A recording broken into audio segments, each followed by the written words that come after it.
ಈಗ ಬನ್ನಿ ಅಂಚೆ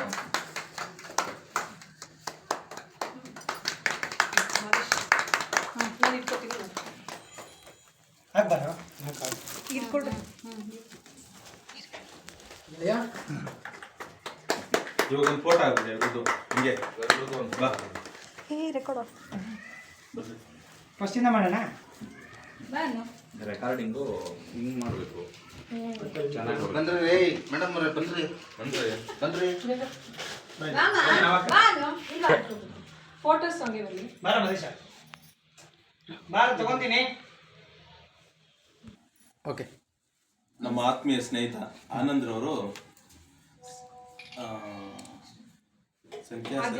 ಆಧ್ಯಾತ್ಮಿಕವಾಗಿ ಸಾಧನೆ ಮಾಡಿದ್ದಾರೆ. ಅವ್ರಿಗೋಸ್ಕರ ನಮ್ಮ ತರಗತಿಯಲ್ಲಿ ಓದಿದಂತೆ ಎಲ್ಲ ಸೇರಿ ನಮ್ಮ ಸ್ನೇಹಿತರು ಅವರಿಗೆ ಒಂದು ಸಣ್ಣ ಸನ್ಮಾನವನ್ನು ಮಾಡಿದ್ದೇವೆ. ಸ್ವೀಕರಿಸಬೇಕಾಗಿ ತಮ್ಮಲ್ಲಿ ವಿನಂತಿ. ಆನಂದವರೀಗ ಆಧ್ಯಾತ್ಮಿಕವಾಗಿ ಏನಾದ್ರು ಸ್ವಲ್ಪ ಮಾತಾಡಿ. ಗೋಪಾಲ ಅಲ್ಲ, ನಾನು ಯಾರನ್ನೂ ಬಹುವಚನದಲ್ಲಿ ಏನೂ ಮಾತಾಡ್ಸಲ್ಲ. ಸನ್ಮಾನನೋ ಗೊತ್ತಾಗಿಲ್ಲ ನನಗೆ. ಸನ್ಮಾನ ಅದೇ ಸಣ್ಣದಾಗಿ ಒಂದು ಮಾನ ಮನ್ನಣೆ, ಅದನ್ನೇ ಸನ್ಮಾನ ಅಂತ ನೀವು ಹೇಳ್ತಾ ಇದ್ದೀರಾ. ನಿಜವಾಗ್ಲೂ ನೀವೆಲ್ಲ ಕೊಟ್ಟಿರುವಂಥ ಒಂದು ಹೃದಯದಲ್ಲಿ ಕೊಟ್ಟಿದ್ದೀರಲ್ಲ ಜಾಗಗ, ಅದಕ್ಕೆ ನಾನು ತುಂಬ ಆಭಾರಿ. ಮತ್ತೆ ನಿಮಗೋಸ್ಕರ ನಿಮ್ಮ ಜೊತೆಯಲ್ಲೇ ಎಲ್ಲ ಹುಟ್ಟಿ ಮತ್ತೆ ಮತ್ತೆ ಬರಬೇಕು ಅಂತ ಅನಿಸ್ತಾ ಇದೆ.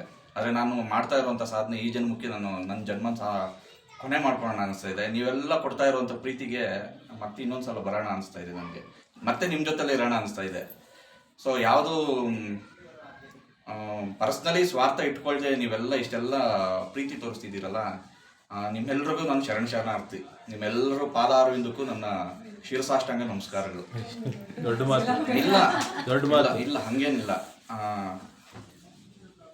ಜಗತ್ತೇ ಗುರುತಿಸದೇ ಇರೋ ಟೈಮಲ್ಲಿ ನೀವು ನನ್ನನ್ನು ಗುರುತಿಸ್ತಾ ಇದ್ದೀರಲ್ಲ, ಅದಕ್ಕೆ ನಾನು ಬೆಲೆ ಕೊಡೋಕ್ಕಾಗದೇ ಇರೋವಂಥದ್ದು. ಇನ್ನು ಈಗಿನ ನಂದು ಆರಂಭ ಆಗಿರುವಂಥದ್ದು, ಆರಂಭಕ್ಕೆ ಇಷ್ಟೊಂದೆಲ್ಲ ಅದ್ದೂರಿತನ ತೋರಿಸ್ತಾ ಇದ್ದೀರಾ ಅಂತ ಹೇಳಿದ್ರೆ, ಇದು ಕೊನೆ ಮಟ್ಟಕ್ಕೆ ಹೋದಾಗ ಇನ್ನೆಷ್ಟು ಖುಷಿ ಪಡ್ತೀರಾ ನೀವೆಲ್ಲ.